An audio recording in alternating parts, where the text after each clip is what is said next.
Hello student, मेरा नाम अभिषेक शर्मा है और मेरे को जिम्मेदारी दी गई है आपको फिजिक्स पढ़ाने के लिए। ठीक है।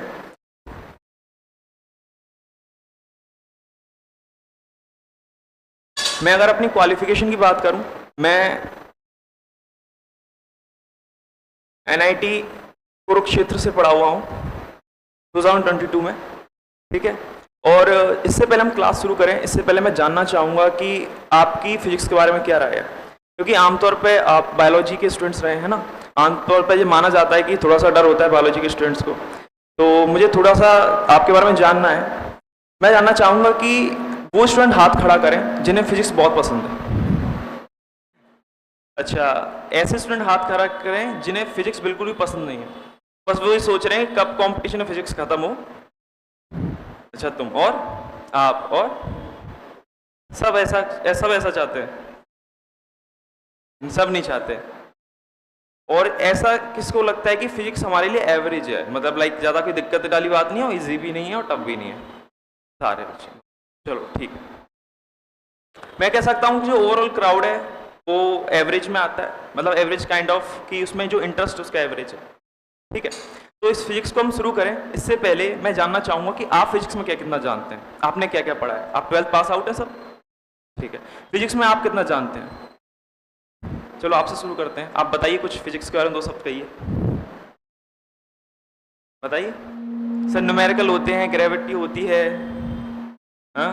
रोटेशन होता है, स्टैटिक्स, करंट। तो आपको ये आइडिया है कि आपका सिलेबस क्या क्या है? सिलेबस का आइडिया नहीं है?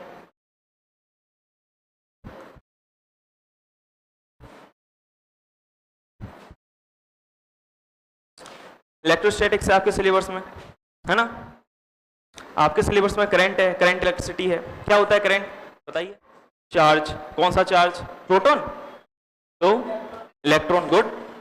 मान लीजिए कि अगर चार्ज जो इलेक्ट्रॉन है इस तरफ बह रहा है, तो करंट की डायरेक्शन इस तरफ होगी या इस तरफ होगी? बताइए कौन सी सही है इसमें से? हाँ, इस तरफ होगी और इस तरफ। गुड। देखिए हम करंट को कैसे मानते हैं, करंट का मतलब होता है कि पॉजिटिव जो डायरेक्शन का करंट है ना, जैसे पॉजिटिव डायरेक्शन का, तो ये बताता है कि उसमें पॉजिटिव चार्ज इस तरफ फ्लो हो रहा है।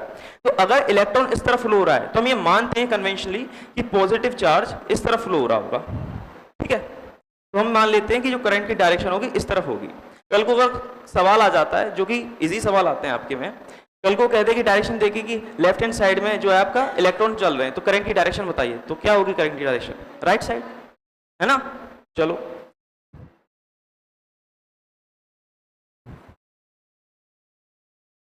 ये आपके सिलेबस में मैग्नेटिज्म, अल्टरनेटिव करंट। अच्छा, क्या आपको इन दोनों के अंतर के बारे में पता है? क्या होता है अंतर?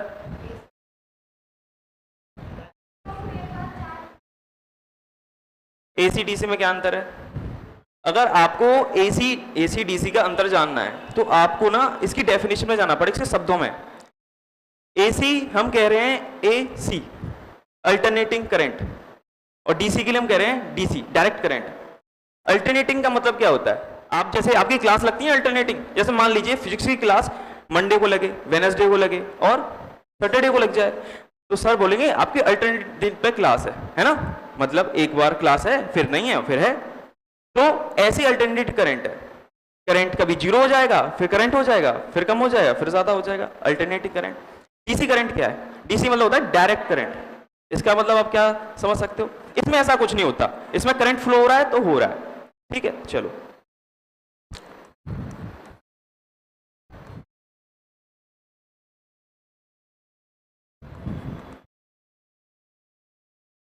इलेक्ट्रोमैग्नेटिक वेव्स, आपने एक बहुत ही कभी वीडियोस में या कहीं भी एक देखा हुआ कि जो इलेक्ट्रोमैग्नेटिक वेव्स हैं उसमें दो कंपोनेंट होते हैं, एक इलेक्ट्रिकल एक मैग्नेटिक, है ना? वो दोनों आपस में परपेंडिकुलर होते हैं। आपने ये कई बार टीचरों को समझाते हुए देखा हुआ कि जो ऐसे इलेक्ट्रिक करंट ऐसे ऐसे ऑक्सीलेट कर रहा है, मतलब कम हो रहा है, ज्यादा हो रहा है, मैग्नेटिक ऐसे ऐसे कम हो रहा है। तो मैं आगे बढ़ूं तो ये उस इलेक्ट्रोमैग्नेटिक वेव्स की डायरेक्शन होगी। ठीक है। मान लीजिए कि अगर इलेक्ट्रिक करंट इस तरफ बह रहा है, मैग्नेटिक उस तरफ, तो परपेंडिकुलर इनके बिल्कुल उसकी डायरेक्शन होती है। ठीक है। ये तो इलेक्ट्रोमैग्नेटिक वेव्स की प्रॉपर्टीज हो गई। ये यूज कहाँ कहाँ होती हैं? मतलब क्या होता है, इसे क्यों पढ़ रहे हैं? असल में आपको बता दूं कि आपके पूरे 12th के सिलेबस में ये सबसे छोटा चैप्टर है, सबसे छोटा है।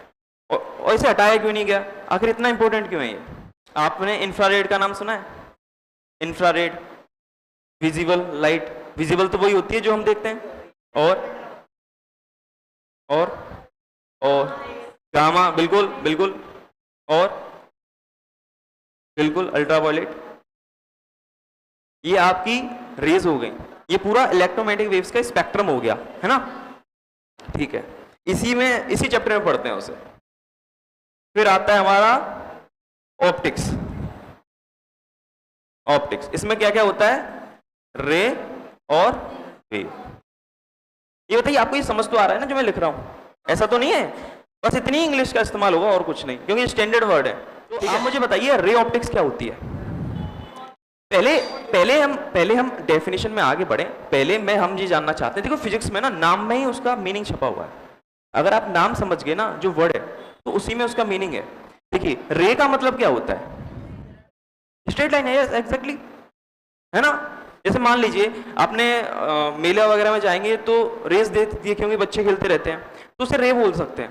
पर रे ऐसे तो नहीं जाती, कभी ऐसे चलेगी फिर ऐसे चलेगी, नहीं, वो स्ट्रेट लाइन में पाथ फॉलो कर रही है।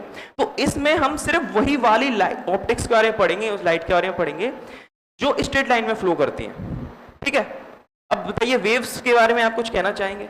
वेव्स जो वेव्स की फॉर्म में चलती हैं, ठीक है, आपने रिफ्लेक्शन पढ़ा होगा, रिफ्रैक्शन पढ़ा होगा, है ना? आपने डिफ्रैक्शन पढ़ा होगा। डिफ्रैक्शन को हम यहाँ पढ़ लेते हैं और रिफ्लेक्शन को हम यहाँ पढ़ लेते हैं। रिफ्लेक्शन को वैसे दोनों जगह पढ़ सकते हैं, लेकिन मेनली हम यहाँ बताइए। आपने फोटो इलेक्ट्रिक इफेक्ट का नाम सुना है? क्या होता है? मैं चाहता हूं कि सबका कुछ एक्टिव पार्टिसिपेशन हो। मैं नहीं चाहता यहाँ पे मैं बोल के चला जाऊं और आप बस सुन के रह जाए। एक्टिव पार्टिसिपेशन की वजह से स्टडी अच्छी होती है, ठीक है, इंटरेस्टिंग होती है। आप क्यूरियोसिटी अपने अंदर जगाएं, यही तो मेरा मकसद है। पर तो आप खुद लेंगे, लेकिन अगर सब्जेक्ट में इंटरेस्ट ना बन पाए तो बेकार है ना? तो बताइए फोटो इलेक्ट्रिक इफेक्ट क्या होता है, उसके बारे में मैं 2 शब्द सुनना चाहूंगा आप सबसे। बताइए।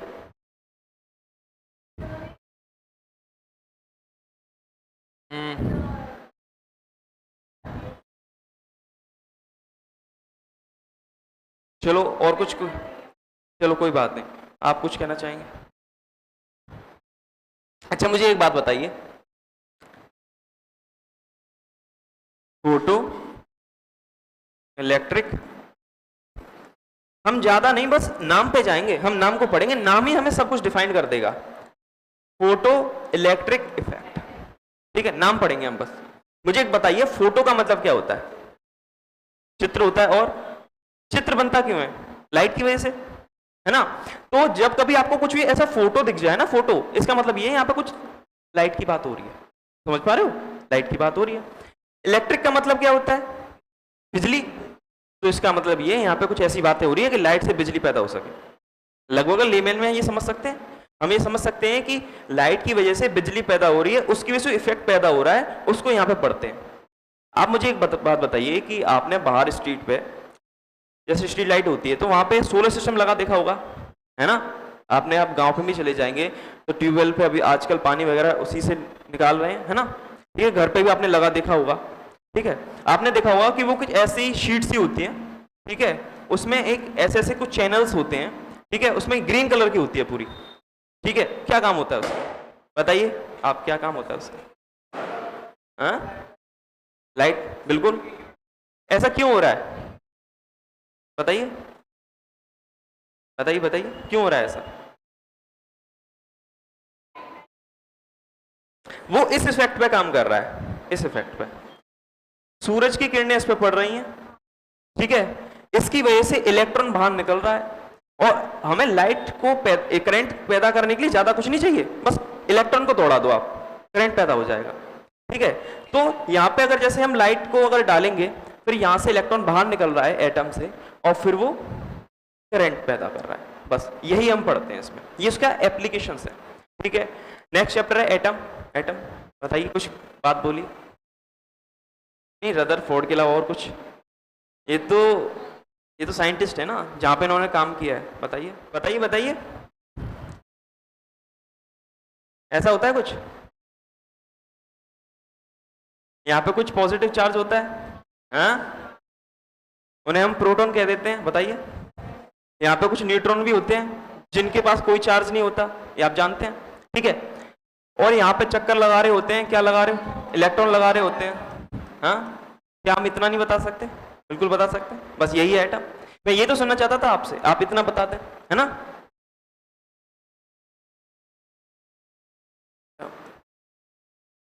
ठीक है, फिर आता है चैप्टर आपका न्यूक्लियर। बताइए न्यूक्लियर क्या होता है, इसमें है ना न्यूक्लियर, बताइए यही तो है न्यूक्लियर, बताइए इसके बारे में। सॉरी, हाँ हाँ हाँ वही, ठीक है। ये न्यूक्लियर, इसके बारे में बताइए कुछ, क्या होता है ये। अच्छा मुझे बताइए कि पूरे एटम का जो मास होता है, ठीक है, वो कहाँ पे एग्जिस्ट करता है, मतलब कहाँ पे होता है, वो कहाँ पाया जाता है, न्यूक्लियस में पाया जाता है ना। उसी को हम स्टडी करेंगे, ठीक है। आपने गामा रेस के बारे में सुना होगा, है ना, उसका हम यहीं पे स्टडी करेंगे। आखिर गामा रेस जो निकलती हैं वो इसी के कारण निकलती है ना, ये उसकी वजह बनता है निकलने के लिए, ठीक है। बहुत ही इंपॉर्टेंट चैप्टर,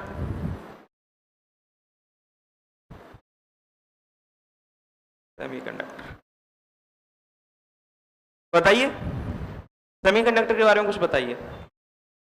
हाँ, मैंने अभी आपको पिछली वाली साइड में ये चीज दिखाई मैंने आपको। मैं कह रहा हूं कि इस पे लाइट पड़ रही है, ठीक है, यहां से इलेक्ट्रॉन बाहर निकल रहा है, लेकिन मेरे को बात बताइए, क्या मेरे ऊपर लाइट पड़ेगी इलेक्ट्रॉन बाहर निकल जाएगा? नहीं निकलेगा। इस पे लाइट पड़ जाएगी इलेक्ट्रॉन बाहर निकल जाएगा? नहीं। तो ऐसे खास पदार्थ के ऑब्जेक्ट्स होते हैं, मैटर होते हैं, जहां से इलेक्ट्रॉन बाहर निकलते हैं और लाइट निकलती है, लाइट पैदा होती है, ठीक है। हम आमतौर पर अपनी भाषा में लाइट बोलते हैं, लाइट आ गई चली गई, जो कि गलत वर्ड है। आज से हम यूज करेंगे करंट, ठीक है। तो करंट हर ऑब्जेक्ट से नहीं निकल सकता, सिर्फ खास प्रकार के मैटर होते हैं जिनमें अगर लाइट डाली जाए तो वो करंट पैदा कर सकते हैं, है ना। उसको ही हम स्टडी करते हैं सेमीकंडक्टर्स में। आपने दो चीजें ऑलरेडी पढ़ रखी होंगी, कंडक्टर, इंसुलेटर, बताइए पढ़ी है आपने। उसके अलावा तीसरी और चीज होती है, वो होती है सेमीकंडक्टर। आप उसके बारे में, तीनों के बारे में कुछ अंतर बताना चाहेंगे? ये सिलेबस बताना इसलिए जरूरी है ताकि हम अपना पूरा फ्रेमवर्क तैयार कर सकें, ठीक है। इसके बाद कुछ देर में हम शुरू करते हैं बेसिक्स के साथ। बताइए कुछ सेमीकंडक्टर के बारे में, कंडक्टर के बारे में, इंसुलेटर के बारे में, थोड़ा इनपुट दीजिए। कोई बात नहीं, अगर गलत है तो कोई बात नहीं, हम यहाँ सही करनी तो बैठे हैं। देखिए कंडक्टर, हर वो चीज जो बड़ी आराम से करंट को प्रवाह कर दे, अपने करंट को पास कर दे, ठीक है, उसे कहेंगे कंडक्टर, ठीक है। फिर उसके बाद थोड़ी सी, ऐसा नहीं कि हर किसी में से करंट पास हो जाए, इसमें मैं इलेक्ट्रिसिटी के पोटेंशियल लगा दूं, है नहीं होगा ना। तो ये क्या है, ये है इंसुलेटर, ठीक है, इंसुलेटर। यानी कि यहाँ करंट पास होने में बड़ी आसानी हो रही है और यहाँ पर थोड़ा टफ है, मुश्किल है ना। इसके बीच में कहीं लाई करता है सेमीकंडक्टर।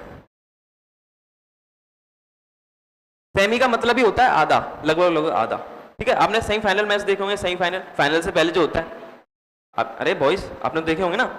तो बस ये समझ लीजिए कंडक्टर फाइनल है, ये सेमीफाइनल है।